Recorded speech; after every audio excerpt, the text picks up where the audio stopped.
Thank you. Like we just said, my name is Chris Pinheiro. I'm with the New York State Department of Labor. I'm the Director of Apprenticeship and Infrastructure here. And I'm going to take a quick second to let my colleagues Samantha and Karen introduce themselves. Hi, I'm Samantha Atkinson from the Office of Just Energy Transition at New York State Department of Labor. Good morning, my name is Karen Napik-Scalzo, and I'm an associate economist with the New York State Department of Labor, and I study the 5-county Central New York labor market.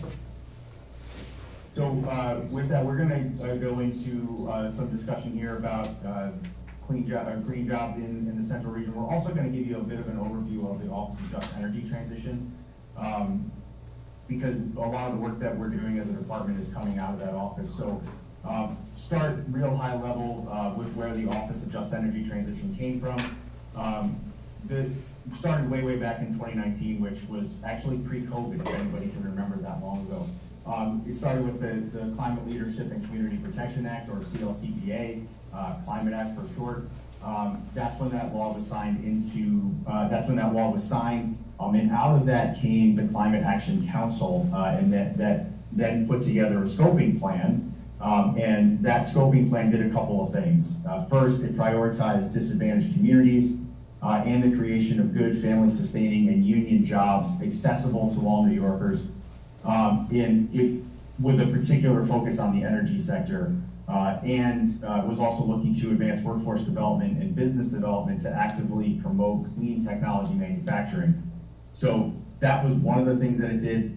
One of the other things that it did was it recommended the creation of the Office of Just Energy Transition. So that's where we came from. Office came into existence in 2021.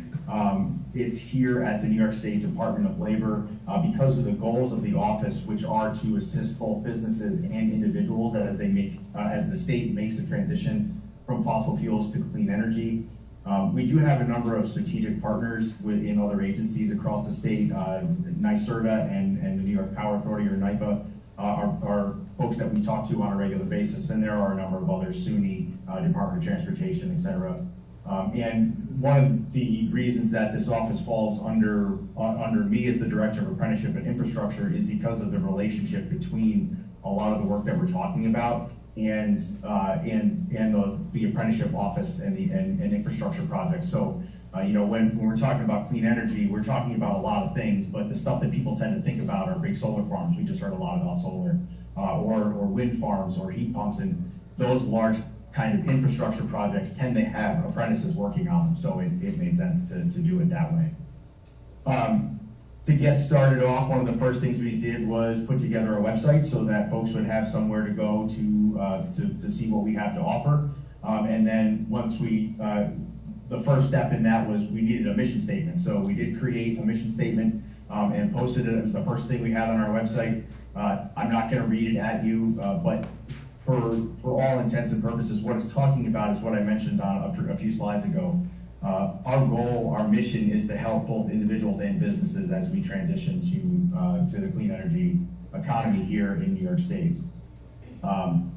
And then just to close out my little piece here, and then I'm going to let Samantha take over and talk about some funding opportunities we have and a dashboard that we put together. We do have some legislative requirements, and they're all things that I think people will think make sense based on what we've talked about so far. Again, not going to read this whole slide to you because there's a lot of words on it. We can go to the next slide, Sam.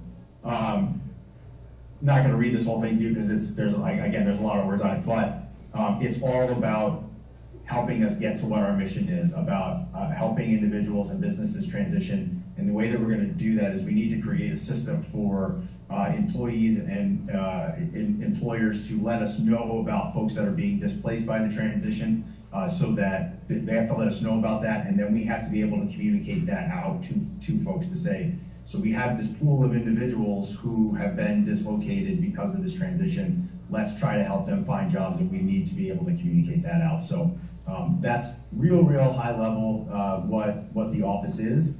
And now, like I said, I'm going to pass it over to Samantha to talk about some of the stuff that we've been doing at a little bit more of a granular level. Thanks, Chris. So now I'm going to share our green jobs dashboard. This was created because we were hearing from a lot of people, I'm not interested in solar, I'm not interested in wind, so renewable energy jobs are probably not for me. And there's so much more to it than that. The green occupations really extend to almost 300 occupations. And so we used USDOL's methodology to put this together. So they classified them by green topics. We've created this dashboard so people can kind of just click around and explore the different types of jobs that are available in these industries.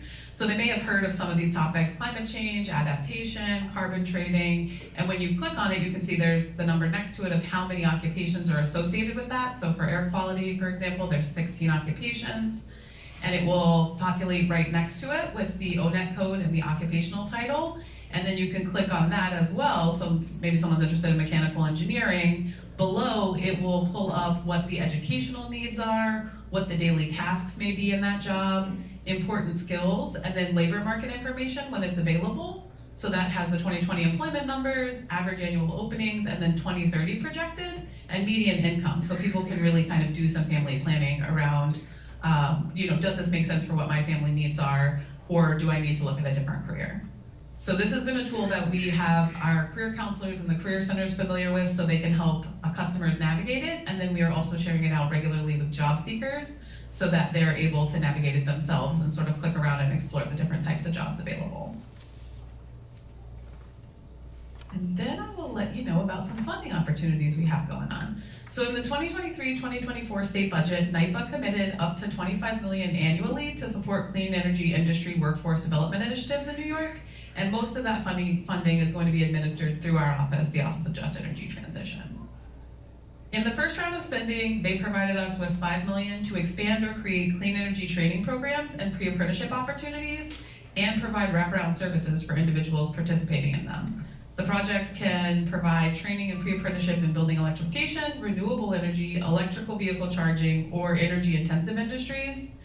And we really wanted to expand the wraparound services that we're able to provide because we know a lot of the barriers to folks completing programs can be addressed with those wraparound services. So we're including assistance with transportation, childcare, stable housing, food, and we have some other supports built in as well. All of our funding is designated or is designed to meet the state goals of a minimum of 35% of funding with a goal of 40 going to disadvantaged communities as defined by the Climate Justice Working Group. There's a map with identified census tracts that meet the criteria, and I'll share the link out with you as well. And more info on what went into the criteria is there. They looked at 45 indicators such as environmental factors and climate change risks, some population characteristics, and health vulnerabilities like income, race and ethnicity, health outcomes, and housing mobility and communication to really drill down and see the communities that have been most impacted by the use of fossil fuels and that are seeing the biggest effect from climate change. So our RFP is posted on our funding opportunities page, which we'll also share in the chat and with you after the event. We have a bidders workshop scheduled today from 3 to 4:30 to talk about the RFP and answer some questions that have been submitted. Proposals for that are due on January 10th.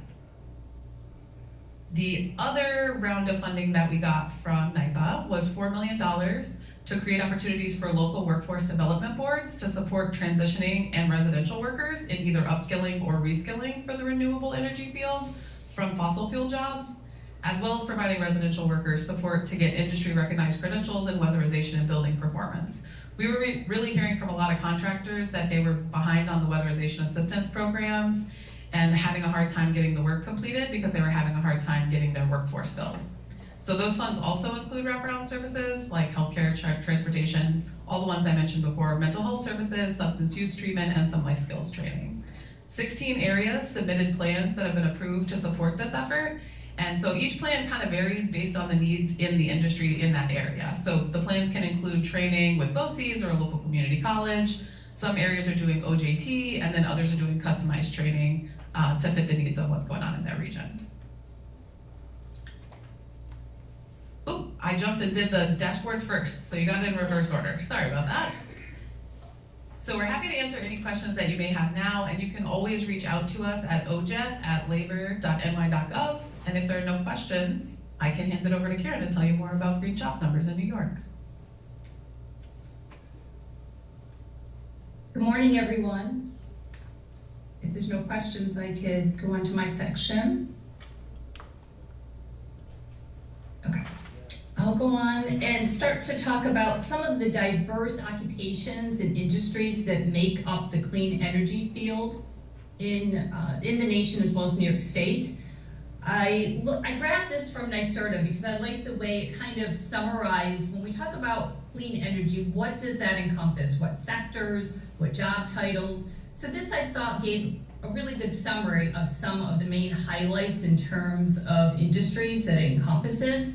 For example, we've been talking a little bit about solar and wind energy production, but within those fields, you're going to have, of course, the manufacturing of solar panels, the manufacturing of wind turbines. You're going to have the sales folks that sell those products. You're going to have the installation workers to install them. You're going to have the repairers and technicians to keep them up to date in terms of any repairs or regular maintenance for those types of products. So there's a lot of different occupations that are going to fall in these industries. Also, in terms of clean heating and cooling, that would include your HVAC workers, heating, ventilation, air conditioning, installers, as well as technicians and maintenance folks. We've talked a lot about electric vehicle charging stations. You're going to have the manufacturing of electric vehicles, as well as, again, the sales folks, as well as technicians and maintenance workers, and increasing charging stations developed across New York State.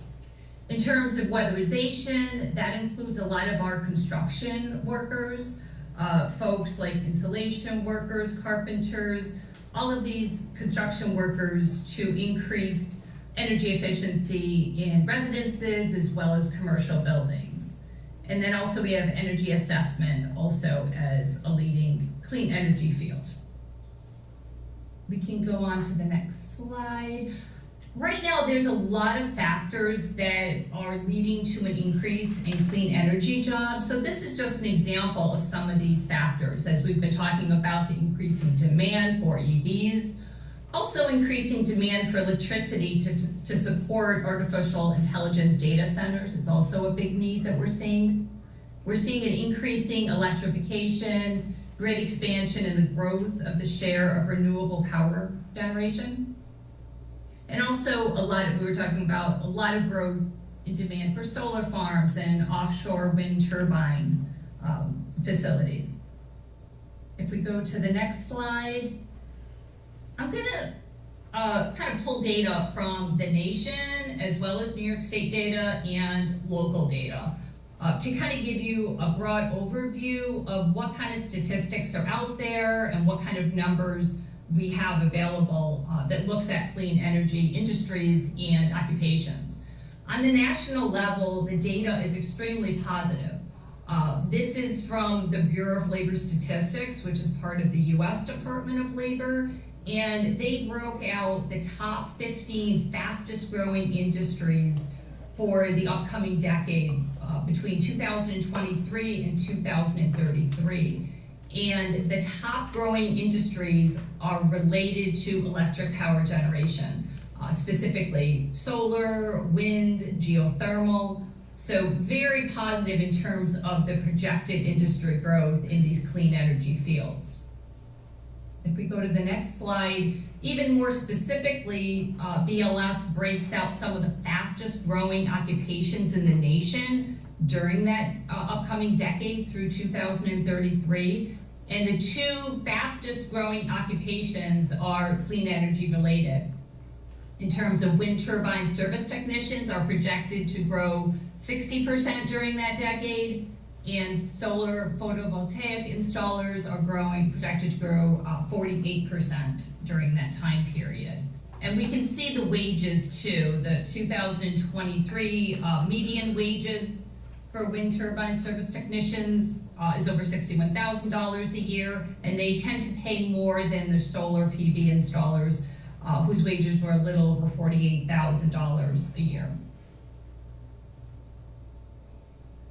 This again gives you a little idea in terms of from BLS, solar PV installers, they assemble, set up, and maintain rooftop or other systems that convert sunlight into energy. Usually entry-level education is just a high school diploma or equivalent. Wind turbine technicians, they maintain and repair wind turbines, and they usually require some type of post-secondary non-degree award. I also pulled data from ONET online. This is national data that looks at examples of clean energy jobs. These are kind of the closest related to that industry, some examples, which I thought were useful. And again, you can see from this list that a lot of the jobs are, brand new job titles. But there's also a lot of jobs that are existing jobs, like heating, air conditioning, and refrigeration mechanics and installers, construction managers. Those are existing jobs, but they are titles that are used in the clean energy sphere. But then there's also brand new job titles that are newer, like climate change policy analysts or solar sales representatives. Samantha, can you actually click into one of these titles? Because these are hyperlinks, so I just wanted to give you an idea too. If you click on these types of job titles, on ONET Online, there's a lot of specific data. So you can find out for an environmental economist, what are their typical tasks, what work activities are in that job title, what skills do you need. So there's a lot of really good detailed information about all different types of occupations on the ONET Online website. Also links to apprenticeship opportunities and other information as well. The link I have is on the bottom of this chart as well. If we go to the next slide, I also broke out some data for statewide. We do long-term occupational projections on our website. I think Samantha was going to share that link in the chat as well. On our website, we have a lot of 10-year projections data for New York State, as well as different regions of the state, where you can see projected job growth and wage data for certain clean energy related occupations. So this is an example for solar PV installers. In the base year of 2022 in New York State, we had 860 of them. We're expecting a 7% job growth rate over the next 10 years. And same thing with wind turbine service technicians. They're a little smaller job title locally, but they are projected to grow in New York State as well. As I said, this data is on our labor.ny.gov website, where we have a lot of our Tableau dashboards on there as well, with a lot of labor statistics. So if we scroll to the next chart, this is an example of what one of our Tableau dashboard visualization tools looks like. So this is for Central New York. So you can grab Central New York long-term 10-year occupational projections for different occupations. So for instance, as we talked about, there's existing job titles that are growing in the field in clean energy. So I just want to give you a quick example. For example, electrician are a big job title here in Central New York. We had 1,400 of them in 2020, and we're projecting growth to 1,730. So this will also show you typical occupations within clean energy and the growth rates. If we go to the next slide, this is my just last kind of slide that looks at some environmental related careers as well. So we can see the different typical education needed for different environmental related occupations.